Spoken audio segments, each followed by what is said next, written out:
I'm Kim Rodriguez, and this is a podcast where we talk to women from all over the world that share their experiences about life, how they get off track, how they get back on track, and how they continue to move forward and express themselves in ways that help them to dream again.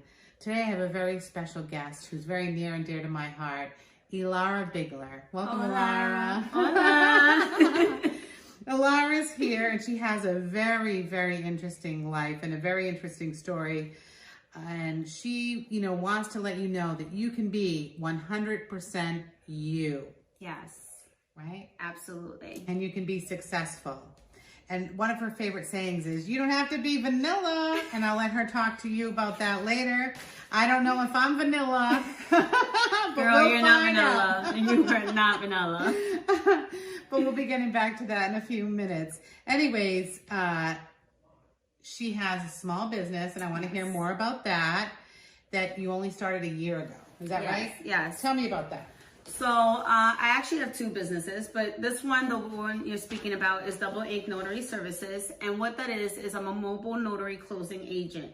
So which means that when I go to closings, if an attorney is there, even if an attorney is not there, I'm the one that's explaining the documents to the buyer, seller, for whatever documents they have in front of them, whether it's a refinance, HELOC, buyer, seller's packages. So that itself is amazing, just because you get to experience everyone's happiness. And also, you being as a realtor, you understand, you go through when they're getting frustrated and things are not going through the way it needs to go.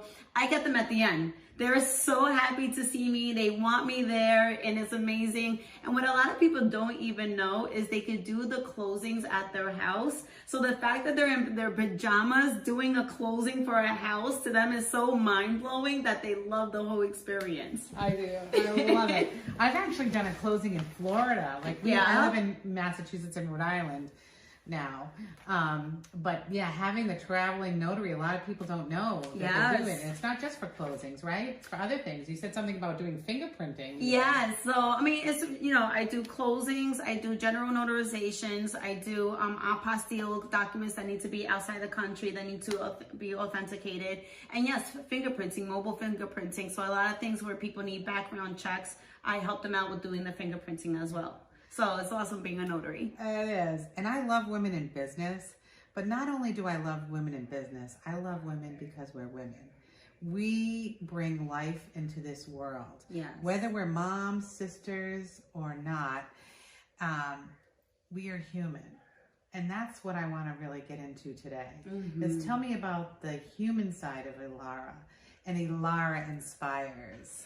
Well, that's my second company, and that's the one that I hold dear to my heart. I've been a fitness coach for 12 years, and in being a fitness coach for 12 years, the one thing I've noticed, especially being a group fitness instructor, is while I'm teaching, especially women, how to do certain exercise and everything, we don't look at ourselves in the mirror. And I noticed, as much as I was telling people, look at yourself to see your form, to see your posture, they refuse to do it. And I notice it's because we don't love ourselves. Oh my God, that is so true. Right? Do you love yourself? Are you looking in the mirror? Are we looking in the camera? Yes. I don't know. But looking in the mirror, that's a huge thing. And I know for me, who's struggled a little bit with body image, right, and being overweight, that one of the things I think, if I just look at myself from here up, I won't have to deal with what's down below. Yeah. Which was really what's inside. Exactly. Right? When I'm happy with what's inside. And, you may be looking at me, and I apologize, but you may be looking at me like, oh, this skinny bee. And a lot of people look at me like that, but I lost 65 pounds. That's awesome. And I worked hard for it. And it was also during a very hard, as a woman, during custody battles and everything else, it was a very hard, troubling time, and I was working 16-hour days. So losing that weight, it wasn't necessarily that I wanted it. It was more through stress, but it was made you realize how much our weight is connected to our emotions and how much we eat and everything, and our addictions and everything else. Right. I totally hear you on that one. And it's resonating. When something resonates with you, now I'm on camera and I'm like, I know. I know. And, Yes. you know, but the good thing about a fitness coach, you know, that you have that piece of you, you got through it and now you help other people get through it. So not only do you have this cool traveling notary business which helps you meet a lot of people, Yes. she's a fitness coach who inspires. But, you know, I heard something about, and I think I saw a video about you, and you know, from your beginnings, you were adopted. Is that right? Yes. Is that okay? Yes. That everyone Yeah, knows? yeah, absolutely. So tell me the story about your adoption So, and yeah. reconnection, right? Yeah, well, the video you're speaking about it went viral. It was just me going to surprise my sister for Thanksgiving. And why that's really special, and I wasn't recording for it to go viral, is if anyone, my followers, the one thing that I always portray is hope. So there's videos of me crying on, you know, in social media. There's me just laying it all out for people. And so there's some laying it out for people. She has a beautiful body. I'm just a little jealous, but it's Girl, okay. I paid for it and I'm proud of it too. Listen, it's everything we do for ourselves in this investment, right? Yeah. And at the end of the day, as long as you, again, it goes back to what can you do? What can you look at yourself in the mirror? And as moms, we judge others. We judge yes. Oh my gosh, she got breast implants. Oh my gosh, she got a mommy makeover. She must not love herself. You know what? I did love myself. I also remember how my body was before I had children. And it's okay to love my body the way before I had children. And I want to go back to that. Yes. Don't shame me for that. Yeah, I agree. So that's kind of on that. But anyway, that's a side note. Yep. Tell me about the story. Yes, so that's why this video went viral, because there's people that follow me and I shared it and it did go viral, but help me understand, help our listeners understand, right? Like the whole, forget that it went viral. Let's just talk about you and the relationship and what you're comfortable sharing publicly, right? About your experience. So you're adopted, and go ahead. Right. So if I'm adopted, I was adopted when I was 4. So the reason I was adopted is the person who I call my dad, who's Italian and German. I'm Dominican, but he's Italian and German. He had testicular cancer. He couldn't have children. So, you know, his curse was my blessing. So we always say we don't know why things happen, but if you could just not focus on the negative and focus on the positive, you'll see so many blessings from the curses, right? So he had cancer. He couldn't have children. They messed up his surgery. And he was at an age, he was 30 something, he wanted children. So him and his ex-wife at the time, who was my second cousin, they went to Dominican Republic and they adopted me. They were actually supposed to adopt another little girl before me. And unfortunately, she passed away before they were even able to get her. So they found out So you were a blessing. Oh, I mean, there's so many things that could have worked against me and everything worked in this favor. God, universe, whatever it is that you believe in, it's like everything happens for a reason. Doesn't mean my life was a blessing and there was a lot of heartache and pain in there, you know, but I realized I needed to go through that before where I am today. And it's background story of my Dominican family. I'm the baby. It's me, my middle sister, my older sister, and my mom and my dad. And my mom and my dad, they ended up divorcing and everything. But before they did, supposedly, I don't know the whole story. Right. Is you know, A, B, you only know the other side. Exactly. But supposedly my dad went through this whole adoption behind my mom's back and she didn't know. So since I was the baby, they couldn't afford me. He had an alcohol problem and it just wasn't, they couldn't do it. So he went behind her back and he found my adopted dad who adopted me. And all right, it's a little confusing. My real father, Juan, okay, his cousin is Louisa. Louisa is technically my second cousin. So Louisa is married to John. Okay, John is who I consider my father. No blood or whatever, but who I consider to be my father. So Juan found Louisa and John found out that they couldn't It's have. funny that it's Juan and John. I know, girl. Trust Yeah. me. At least we can keep the Spanish and English, where it makes it easier, right? But I know. So he figured out they can't have children. He said, "Hey, take my youngest, and we just want some money." So that's pretty much how it ended up happening. And I got adopted and came to America when I was 4. Wow. Apparently, my mom knew nothing about it, and she's been trying to reach me for a very long time. Wow. And every time she called my cousin Louisa, right? Wow. Who then knows my mother, Louisa would never pass over the phone. So that's how we got disconnected. That's a lot, right? Right. If you think about it. Right. And then John didn't know that my mom was calling Louisa. Right. So John had nothing. He so supposedly. And who knows? Who knows? Yeah. So that's how the disconnect from a Dominican family to America over here, and that's why it's been years. But when I was, John and Louisa ended up divorcing 2 years after. So when I was 6, I ended up moving to the Bronx with John. Then when I was 16, and I'm not even going to keep saying John because it doesn't even feel right. So my daddy, right? And when I was 16, he brought me to the Dominican Republic to meet my family. And I met my mom, her name is Esperanza, my 2 sisters, Noelia and Soveda, and then my father, Juan. And honestly, I don't even know if that's his name. I just made that shit up. I don't even know if that's his name. It's all good. It's all good. I don't talk so to it was an but there's like a reason. 16 years old. Yes. To meet your family. Yes. And but the whole time you knew you were adopted. Because I know some families, yes. there's different, so the whole time you knew you were adopted. Well, the way I found out was a little rough. It was a little rough.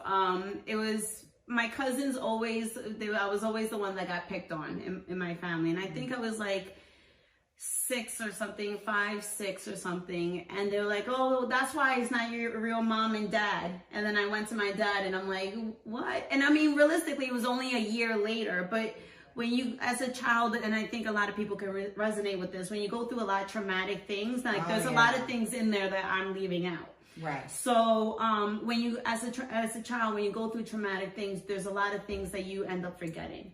So I don't remember my life in DR. I always remember my life with my father. Right. And that's even the life with Louisa for that short 2 years. It was not an enjoyable time. So it was.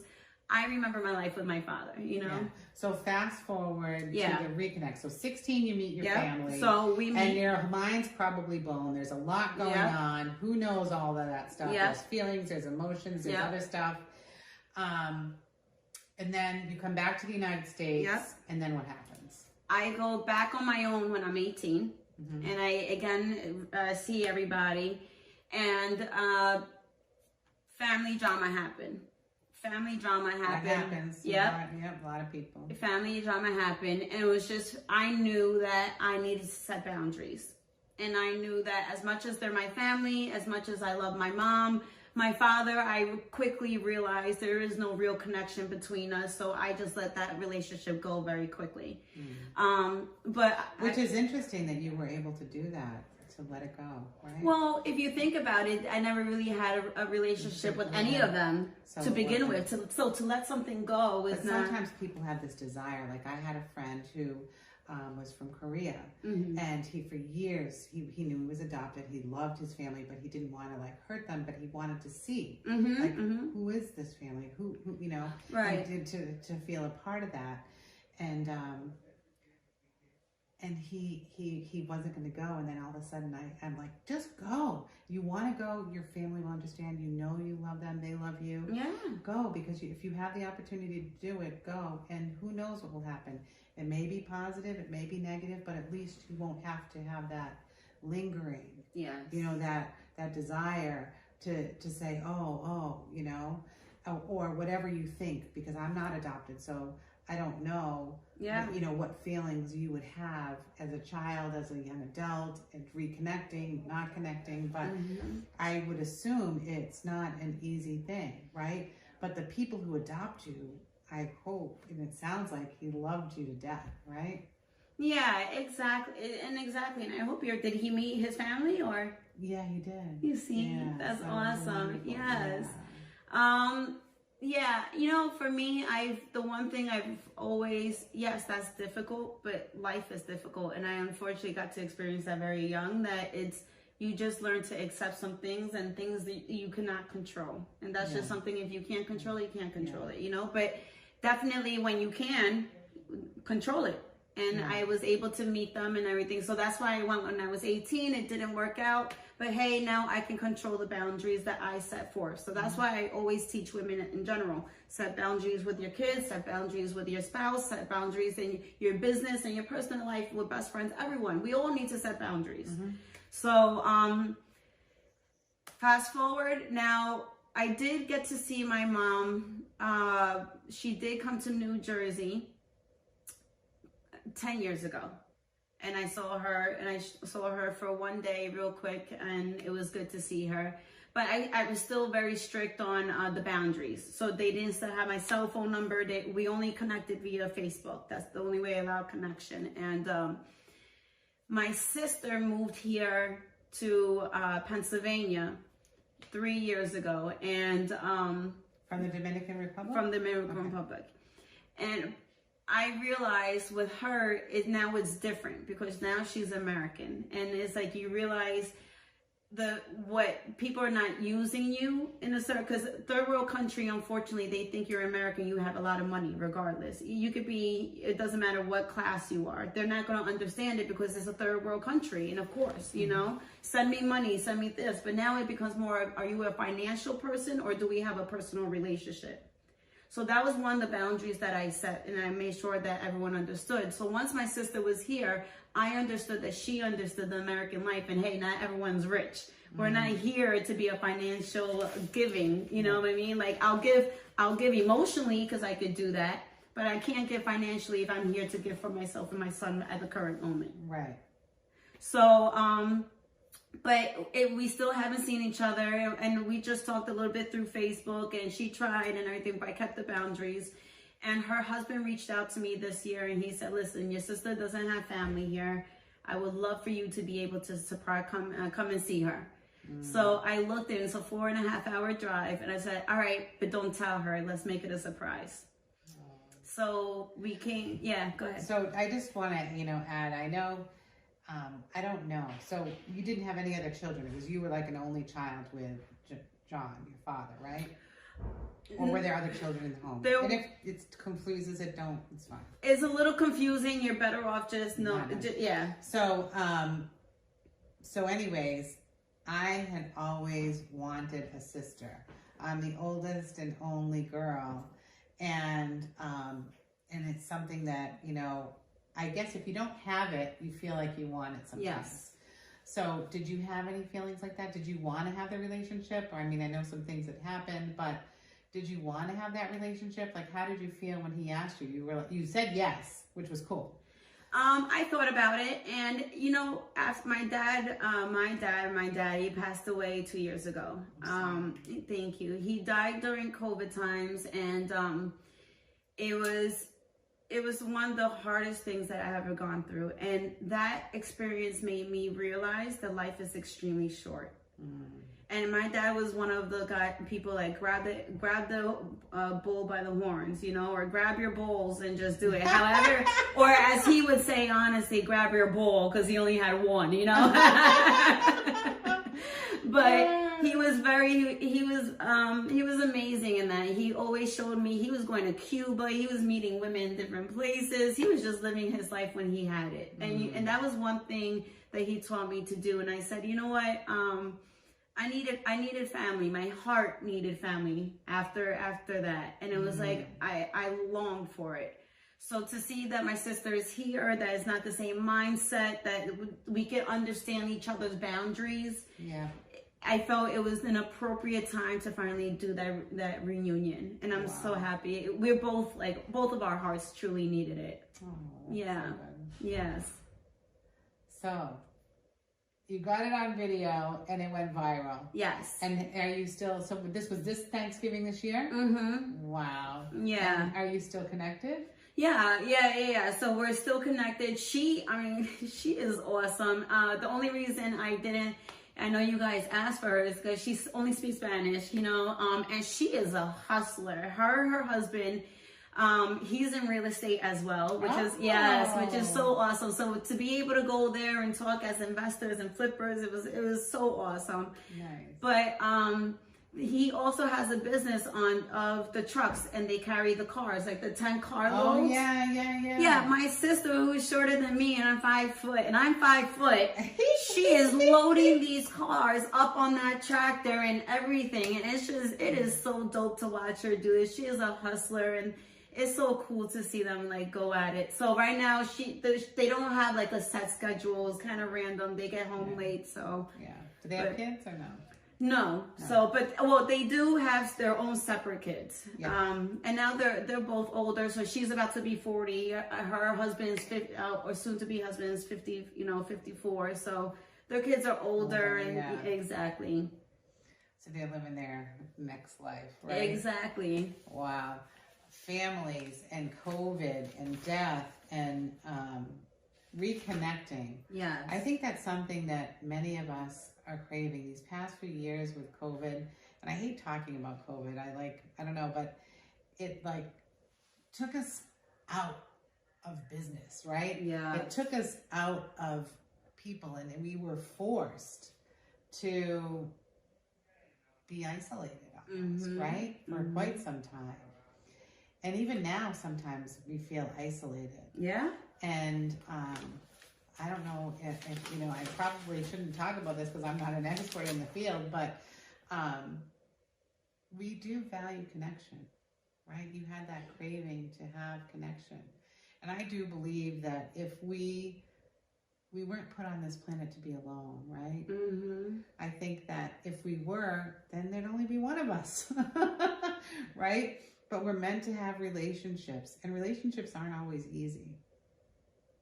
Right. And the way we communicate, and I want to bring it back to Elara Inspires, right? And the way we communicate. What is your mission with Elara Inspires? Well, so it's exactly that. Just to extract hope out of you again. The only way we change is when we get to the point where enough is enough.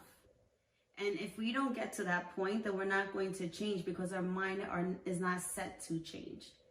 But once you get to that point, that's where I can help you. Because you are going to look deep, deep within yourself and be able to find that and extract those feelings. Now, for me, that's why I said, it was hard to see women not be able to look at themselves in the mirror and not be even to tell themselves they're beautiful. And there's a couple women where they just started crying in front of me. It's like, it is crazy to see how much of a issue this is.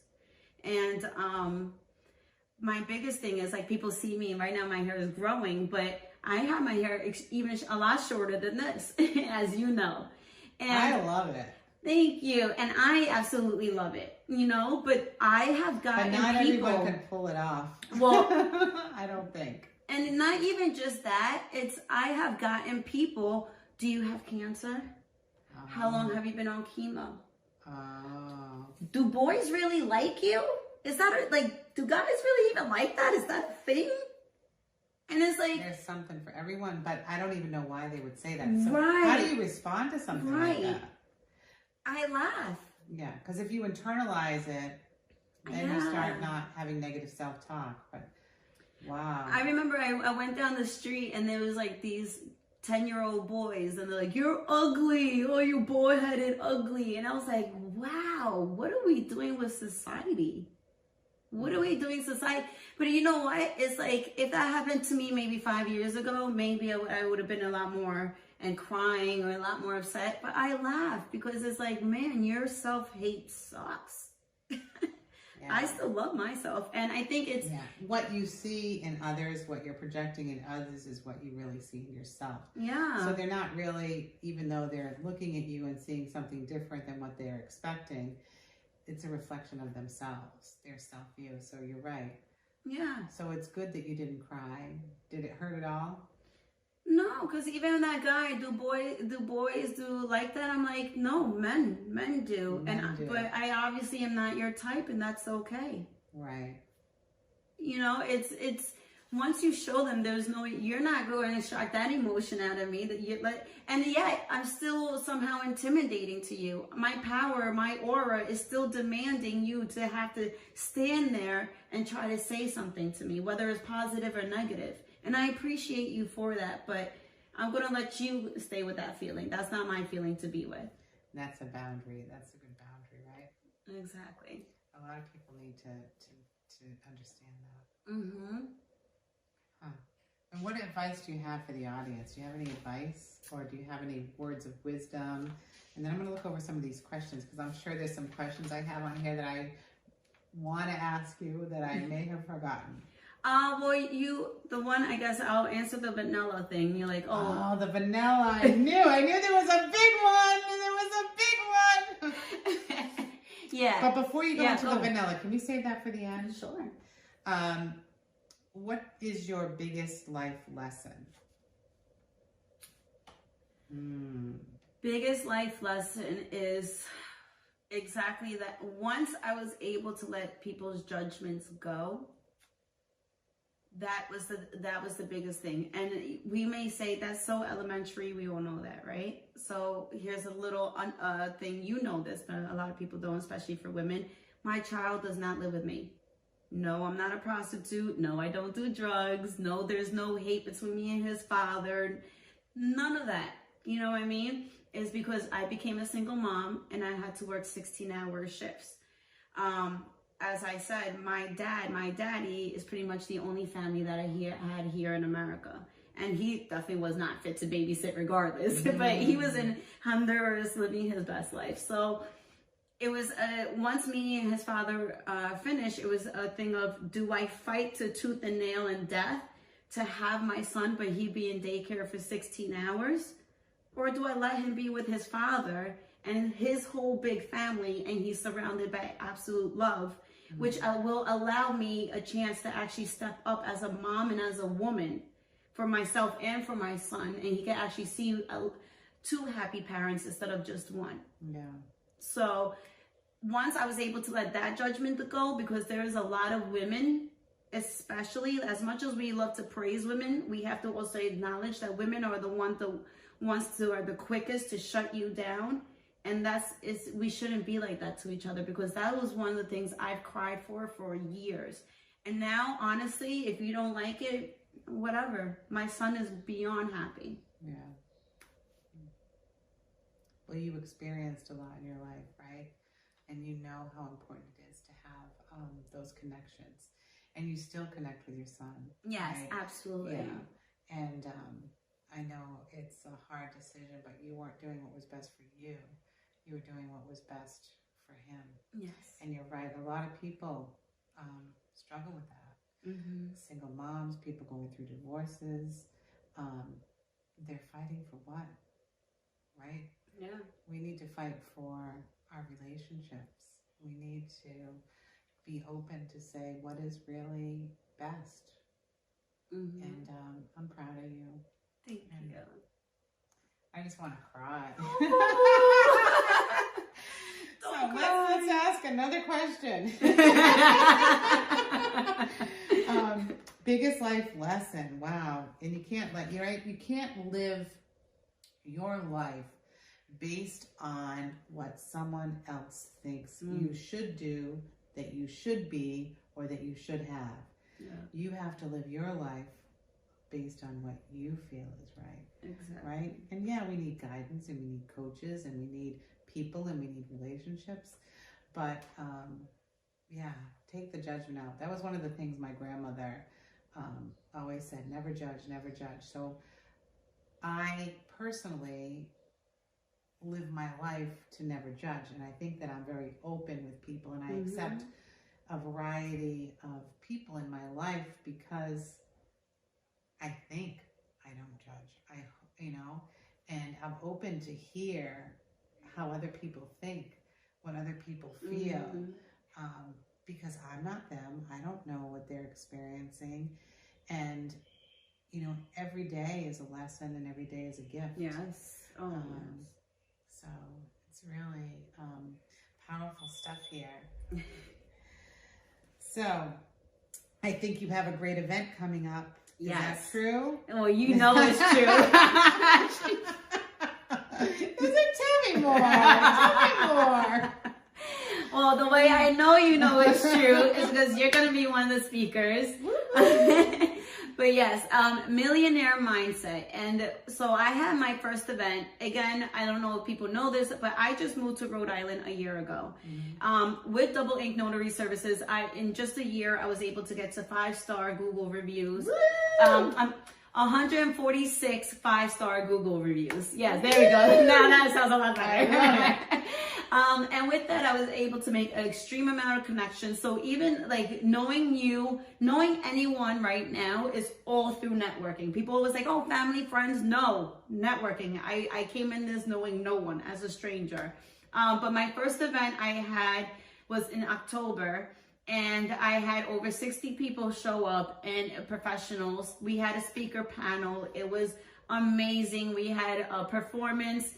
It was a drag queen performance. This one's going to be a lot more, a little bit more reserved and everything. But for the first one, I showed out. I love it. I love it. But yeah, for this one is millionaire mindset. And what it is I have a diverse panel of people, millionaires. And what the millionaires are going to be teaching us is how to become a millionaire and what's the mindset they had to become a millionaire. Whether it's real estate, construction, translation company, whatever it is, how did you become a millionaire? And how did you say, no, anything else is not acceptable?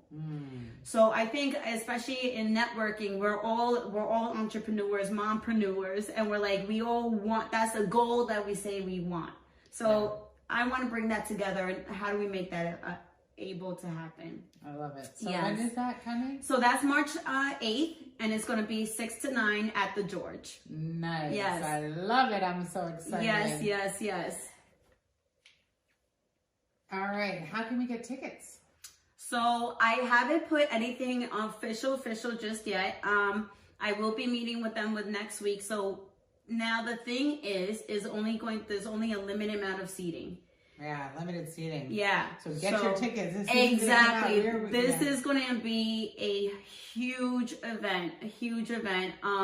Now only 150 people at the most could be there, but honestly it's probably going to be even less because I have to see we're going to get our sponsors and our booths. So realistically, probably only like 120 tickets. So get your tickets. I'm definitely going to be announcing. You're going to be announcing. All of our speakers are going to be announcing. It will definitely be out there without a doubt, so you will see it. And it's going to be on Eventbrite, Millionaire Mindset. I love it. I'm so excited. I thank you so much for sharing all that you shared today. Thank you. You're almost done. Okay. We want to talk a little vanilla. So tell me about the vanilla. Okay. So the vanilla is, again, me being bold, right? At one point, I had a mohawk with a shaved head, and I had another millionaire tell me that I'm not going to be successful. As much as I go hard to not blend in, it's going to make it 10 times harder for me to be successful. And I think that's pure bullshit. I think by people keep telling me this in the same way that, my son needs to live with me, it's a must. By being vanilla, by being fitting into society, I don't get to shine. I don't get to be me. And I see that that's the problem with a lot of people, that they're trying so hard to fit in with everybody. Like you said, you have a body image, right? Things, because what? Society is telling you that we need to be small and we need to have a certain way. But I'm just saying that's for most people. You know what I mean? So it's just like, that's not the case. It's like, just love yourself and just become one with yourself. And you see that that's the farthest thing. I have tattoos galore. Right now I'm a little, conservative, but I have tattoos galore. I'm a little conservative in my goal. Like, that would be conservative This to is me so, too. this is so conservative. Yeah. Well, yes. I am very bright. I'm like a rainbow. I love it. So being vanilla. Yeah, and just I'm a cursor. I curse like a truck driver. I fucking do. Heard you swear. Yeah, because I know I'm on a podcast, and just like if I'm in front of a client, you know how to clean it up when you need to. But you know what? I notice people don't like people cursing because people, No, they don't. right, because they associate it with a negative thing that usually when they're being cursed at is because they're being yelled at. But you know what? I get fucking excited. Yeah. That's how I am. I just get excited. And there's certain words that don't explain that excitement other than those. And it's, again, don't be so worried about being vanilla.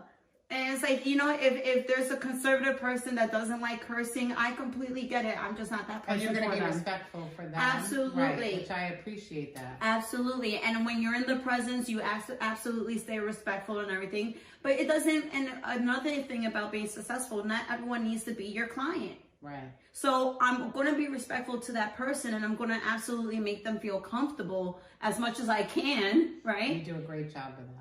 Thank you. But once I leave, I don't want that person to be my client. Even if they ask me to be my client, unless I see there's some type of connection where we get along somewhere, there's no point, because they're going to end up resenting me. I'm going to end up resenting them. Know who your client is. Yeah.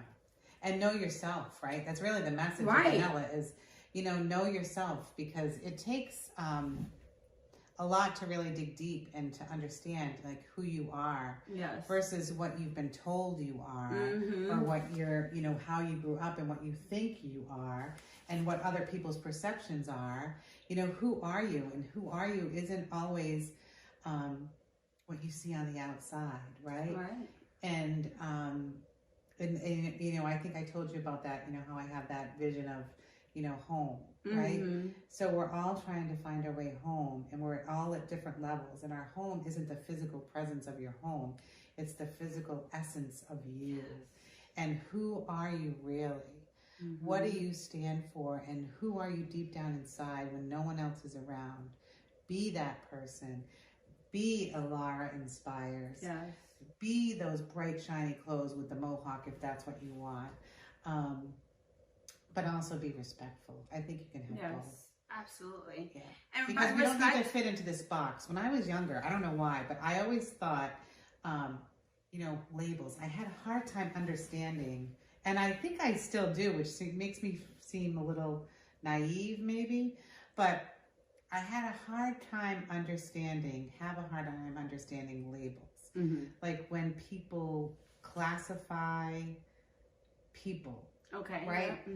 Because, and I don't know if this is probably not going to sound right, and if we need to edit this, we can. I just found it hard to classify, and like, why would someone categorize, whatever it was. I can't think of any specific examples right now, but I would always like stop and say, why are they doing that? And I think it goes back to my grandmother who said never judge. And I always thought, okay, I can't judge because I don't know who they are, where they came from, what their experiences are, why they're acting that way or why they're dressing that way. That's what they feel comfortable in, or maybe that's all they know.